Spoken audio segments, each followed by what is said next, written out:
Whatever it may be, there's a fear or something that comes up. Ask yourself the question.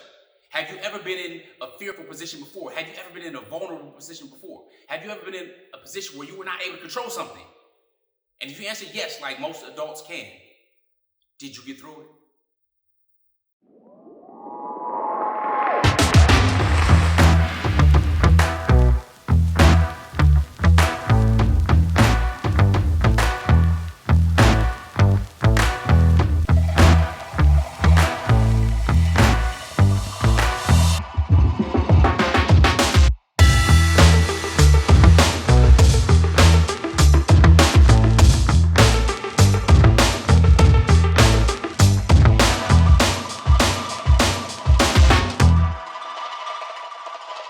Assalamu alaikum, peace.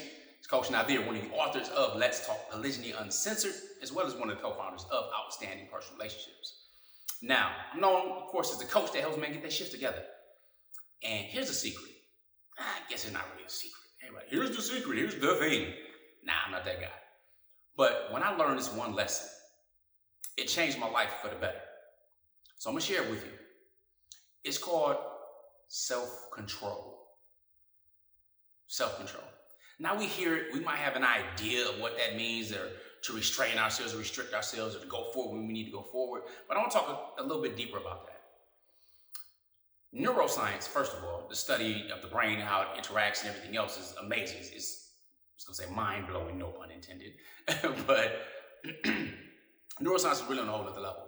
And we've learned that by the time you're 25 years old is when the prefrontal cortex of your brain, which is in charge of giving you decision-making power, where you can pause when something happens versus just being immediately reactive. We can pause, think about something, and make a good decision, right?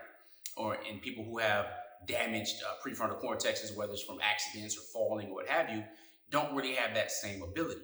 So with that being said, self-control, the ability to think and again, make the right decision. Sounds a lot like self-discipline, but here's what I mean. We are all emotional beings. We all release different chemicals, all right, whether it's the dopamine chemical, we're getting pleasure, or oxytocin, or this angel's cocktail of things, or we also release negative stuff. All right, all throughout ourselves, all throughout the day, based upon just how we think. So we could be stressed out about something nonstop, or have this anxiety while simultaneously increasing our cortisol levels. But here's self-control. Self-control is the ability to say, you know what? I'm a little nervous about this. I feel this. This doesn't feel good to me. It could be a feeling of fear. Now, as I'm speaking with you right now, I'm looking at a camera. You're not sitting here with me right now. But I do understand that the number one fear in the U.S. is the fear of public speaking. Public speaking. Now, I understand that. First of all, I'm an introvert. So I fully understand it. But I had a mentor that believed more in me than I believed in myself. Right? So if public speaking is the number one fear, how do you get over something like that? Or should you even try to?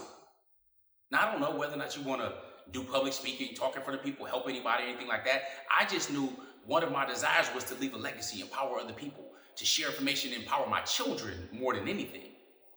And I know that I have the opportunity my parents and grandparents didn't have. My children be amongst the first generation that will be able to see their parents and grandparents and great-great-grandparents, all this type of stuff, being me and my wives, generations from now. All right, they can see who they look like. They can see me before I had some of the gray hair. All right, they can see me young, if you will, before being a granddad and grandfather, great-grand, all that type of stuff, if I make it that long, right? So I wanted to do that, but in order to do that, I had to kind of get good. So I had to borrow somebody else's belief in me. So my mentor said, look, Nazir, and I was doing a home-based business at the time. We were doing presentations and stuff. I was mainly just a participant. I'm in the front row taking notes and having some good success and everything. And he said, listen, you know what? You have to introduce me. This is how this cycle goes. We help you. You start in the back of the room. Nobody really knows you. You move yourself to the front of the room. You're having success. And then you get actually in the front of the room and address the room. Now, look, I'm light-skinned. It's wintertime. So I didn't have much melanin from the sun and tan and stuff, right? So he told me that I turned red. Well, I turned pink a little bit, right? Pinkish. And then, so as I did that, he said, can you handle that? I'm not going to tell my mentor no. So I did. I handled it. It should have taken me 2 minutes. It took me about 12 seconds. And I was done. I was nervous. But what happened then is my nervousness, and he kept doing it, kept making me do it, kept stretching me. See, once you're in personal growth, like what you're doing right now, this is a part of personal growth. It's like a rubber band. You can take a brand new rubber band, you can stretch it. It's not going to go back to its former self, being brand new, never being stretched. And you can stretch it and stretch it and stretch it until it comes back. But it'll still be a little loose compared to where it was initially. That's kind of how your brain does. So the more you grow and the more you feel, the more comfortable you can become. So that doesn't mean I don't get nervous in front of a camera, or I might mess up saying my name and I'll start over again and everything, or just like, oh man, we need to redo it.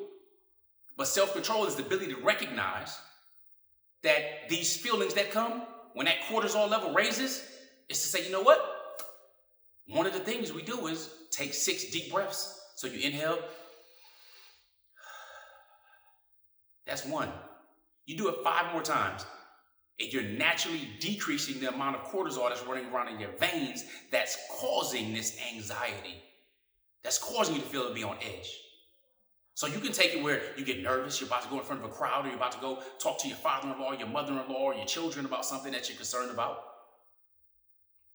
And you can say, you know what, these butterflies, this feeling, this is normal, it's natural. I'm human, they're human. And I have the ability, the power to do something about it.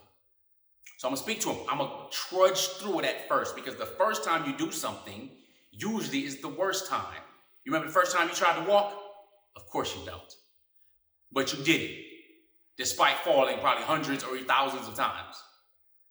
So let me ask you, how long will you give your child, your baby? How long will you give them to learn how to walk? What if they're not walking about 12 months? You say, you know what? Forget it. You never learn. I'm just going to carry you for the rest of your life. Is that it? You give them until. So we must be merciful to ourselves to give us our until. But if we have fear coming up, something's not going to be right. A result, I don't care if you're talking about an exam, or you're talking about a wife, or you're talking about a child, whatever it may be, there's a fear of something that comes up. Ask yourself the question. Have you ever been in a fearful position before? Have you ever been in a vulnerable position before? Have you ever been in a position where you were not able to control something? And if you answer yes, like most adults can, did you get through it? Did you get through it? Another piece of advice I was given was, this too shall pass. And I know where that comes from scripturally. This too shall pass. So really, no matter the biggest challenges you face right now, you know you're going to pass it. It's just a moment in time. So let's not blow things up so big, because we have control of that. Where the sky is falling, all the stuff is coming down, we make it a huge tragedy. Or don't we make it too small? We have that power. That's self-control. So whether or not I decide to indulge in this decadent chocolate cake, when I know I shouldn't be doing it, maybe I'm a diabetic. Maybe I know better. Maybe I'm allergic to it. But I have an EpiPen in the car or something, right? Do I gamble and take that chance? Or maybe it's I need to take advantage of this investment. Stuff is going, this green candles. Let me go ahead and chase this investment. Everybody's already in now. I'm getting in at the top, but stuff comes back down and lose money. Self-control. Having that ability to make that decision that's best for the circumstances in the family. That's what separates men. That's what separates women of value from those who don't. That's what separates those who have discipline from those who don't. But self-control means you have that power even if you can't control the external circumstances. You can control this. You control how you feel. You can control how you think. You can determine whether or not that fear is going to be like, yo, I'm having another chance. This is good. I'm going to take these butterflies and I'm going to shine. Or I'm scared. I'm just nervous. I'm going to fold. Why not go for the best? Instead of saying, what happens if I fail? Am I being embarrassed? Ask yourself, what happens if I succeed? I empower others. It's not easy to get in front of you and be transparent and talk about our failures and our struggles and our challenges. But it's worth it. We're all human. So utilize the control that you have to strive for the best. And know that you're going to fail. You're going to fail. The great part, as long as you get the lesson from the failure, you'll learn a lot more from your failures than your successes. But strive for success. With that, remember, wish changes nothing, but a decision changes everything. Exert self-control daily. I'm out. Assalamu alaikum. Peace.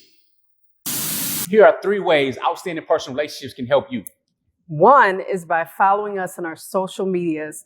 Follow us on IG at Outstanding Relationships and on Facebook and YouTube at Outstanding Personal Relationships. And make sure you subscribe and hit that notification bell.